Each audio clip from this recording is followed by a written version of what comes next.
Hey folks, welcome back to my channel. This is Mike. I'm here to do another in the series of a movie for each year of my life. And before I get started with that, let me give a shout out to my good friend Derek, whose channel name is Pure Hangout. This is somebody that a lot of you already know. And Derek and I had a chance to meet up today.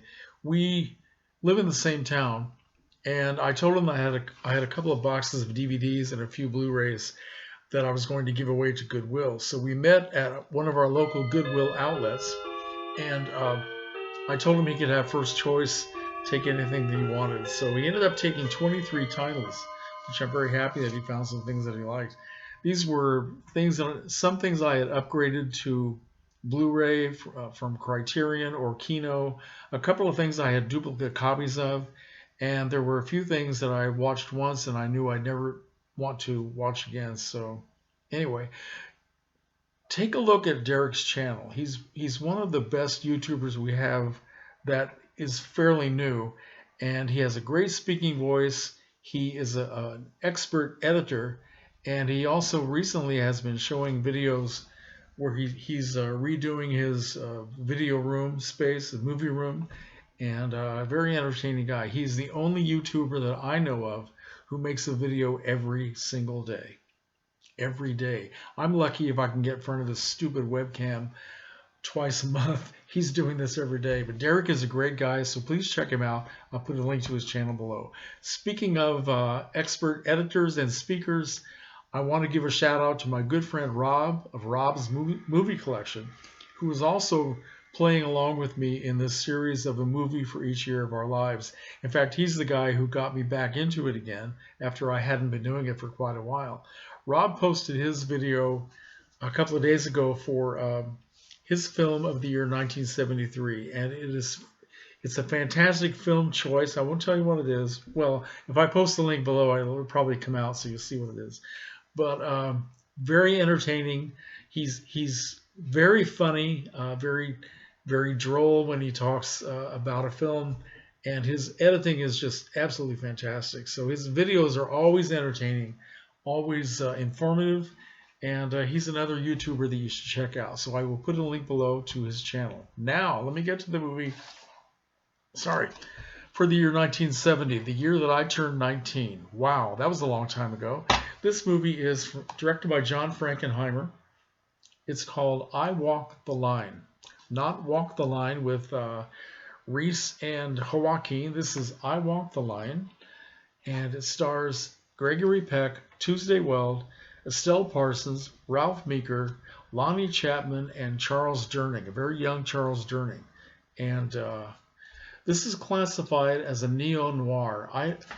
1970. I did not see this movie when it first came out. Only saw it a couple of years ago. Picked up this copy at Disc Replay, used. And I've been collecting films starring Tuesday Weld in the last couple of years because I suddenly came to the realization that she is a fantastic actress, and I'm a little bit obsessed with her. So I've been watching as many of her films as I could find. And she's very good in this. Very, very good. I don't think this film was a big success at the time, but it's absolutely worth seeing. So as I said, it's a neo-noir.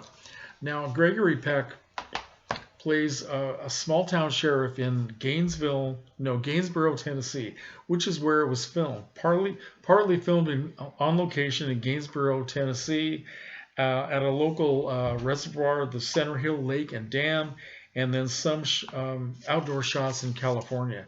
So this is not based on the 1956 hit song by Johnny Cash, but he does sing the song. He re-recorded it for the film, and that's where they get the name of the title. But it's based on a novel called An Exile by a man named Madison Jones, screenplay by Alvin Sargent, and as I said, directed by John Frankenheimer, who is an excellent, versatile director whose filmography is all over the place. So Gregory Peck plays a sheriff. His name is Henry Tawes, Tawes, who at the beginning of the film is driving around in the countryside outside of a small town, and he comes across an old beat up pickup truck, which is just driving all over the road, driving very fast. And he starts to follow this truck because obviously they're driving recklessly and speeding. And he gets close and he realizes that it's a young boy driving the car, and there's someone in the passenger side. Well, when the kid realizes that he's being chased by the law, he drives off into a field, almost turns the truck over, and then he gets out and he runs away, leaving his older sister, Alma McCain, played by Tuesday Weld, who lies to the sheriff and said, "I was the one driving." And of course, she's forced to tell the truth. And you can see right away that Sheriff Tawes is very attracted to this beautiful young girl whose age is not actually established in the film. She looks like she's supposed to be around 17, okay? And he's immediately smitten with her. She's not doing anything especially sexy in order to attract him. She's just being very innocent, being her beautiful young self. So he becomes obsessed with this girl, and that's basically what happens in this very noirish, typical story. It's a man who is willing to sacrifice his life, his job, his marriage, his family, his reputation for the love of a beautiful woman, okay? Who is a femme fatale of a slightly different kind because she is so innocent, and you don't know if she really understands the power that she has over this man. It's very ambiguous, okay? And that's what makes it all so exciting in a way, because this man is just head over heels in love, and you don't know if he's being played for a fool. You get that impression as the story goes on, but you don't know if it's necessarily something that she is doing to him. Anyway, so she lies to him and said that her father and her older brother, whom she lives with, and her younger brother, who was driving the truck, that they just moved into the area. That part is true. And that her father and older brother work in a factory, which is a lie. Actually, they moved into the area because they want to open up a moonshine still, which of course is against the law, federal law, local law. And so he finds out about this, and there's an understanding made between the sheriff and the father that the sheriff can have access to the daughter anytime he wants, as long as he lets them run the still, which of course is going against the law, going against his principles. The guy is just getting pulled in deeper and deeper. It leads to violence. It leads to, just murder, all sorts of interesting things. And I don't want to tell you any more than that because I'm sure a lot of you have not seen this film. I would like you to try to find it and check it out. It's definitely worth seeing. And mainly it's worth seeing because I'm just fascinated by Tuesday Weld, and I think she gives a great performance, and she deserves recognition. Gregory Peck, in my opinion, is also very good. The two of them have a lot of chemistry. Now, one of the things that I find interesting about this film, because it was released in 1970, which is sort of right in the middle of the early part of that late 60s, early 70s transition from old Hollywood with its strict mores and strict censorship rules about what can be seen, what can be said in films.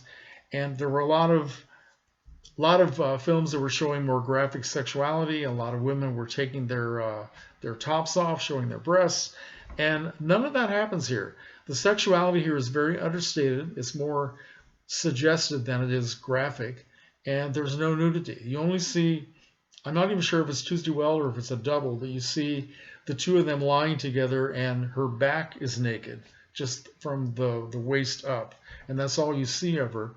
And it may not even have been Tuesday Weld. I'm not sure how she felt about doing any kind of nude scenes in films, but no graphic language. And so in a way, it's kind of clean for that time. It actually is surprising that it was released in 1970. Maybe that was a choice that Frankenheimer made. I'm not really sure, but it's good in the way it develops the characters and the story. And you could take the situation from the backwoods of Tennessee and put it into an urban setting, let's say New York City, put everybody in contemporary clothes, more contemporary clothing than what country people would wear, and give them a Brooklyn accent, and it would fit perfectly because, as I said, it's a very typical film noir plot line. But the good thing about it is that the characters are they're well developed, but in a sense they are shaded by the culture that it's in, and it does add a whole new energy to it that you don't typically find in something that would take place in Chicago and New York. I'm probably not saying that very well. Anyway, let me show you what some of the critics of the time said. Time magazine said Tuesday Weld is an understandably desirable love object, a genuine Lolita, but she can make little sense of her rather muddy character. I don't necessarily agree with the muddy character part, but it's interesting that they would compare her to Lolita, considering that Tuesday Weld was offered the leading role in the film Lolita back in 1962, and she turned it down because she said she was already living the life of Lolita, so why play it in a film? It also says about Ralph Meeker, who plays her father. Ralph Meeker, as the ruthless moonshiner, is all sinister smiles and barely repressed violence, which is true. And Gregory Peck succeeds in conveying the sheriff's vulnerability, but never his passion. I'm not sure if I agree with that, but he is very, even though he's showing this vulnerability, and I think he does show passion, he's very repressed. He's somebody who has been holding in his unhappiness in his life and in his marriage for so long that he finds it hard to express himself at all, even to this young woman that he falls in love with. And Estelle Parsons, who plays his wife, is very good. I think she almost takes the acting honors even above Tuesday Weld, because in her few scenes, she is so brilliant at how she expresses her love for this man. She refers to her husband as the sheriff, even in a home with their young daughter. And the sheriff almost doesn't communicate or even look at his wife and daughter at all. And you get the impression that even before he fell in love with this young girl, he was already completely done with his marriage and his family, and not communicative and not even interested. And the scenes between the husband and wife are painful to watch. The surrounding of the interior of their home is so claustrophobic, especially when you see the two of them lying in bed together. You just get the feeling that he wants to just jump out of bed and run out of the room. And it's very painful to watch. Estelle Parsons keeps it together beautifully, but she finally bursts out and can't help but express the frustration she feels. The best quote from the critic that I like is from TV Guide, and it said, "The one reason to watch is the astonishing, unsung Weld, Tuesday Weld, the modern Louise Brooks, who can suggest amorality, innocence, and ageless sensuality that makes Bridget Bardot pale." I like that. And I like the comparison between Tuesday Weld and Louise Brooks. I think that's very apt.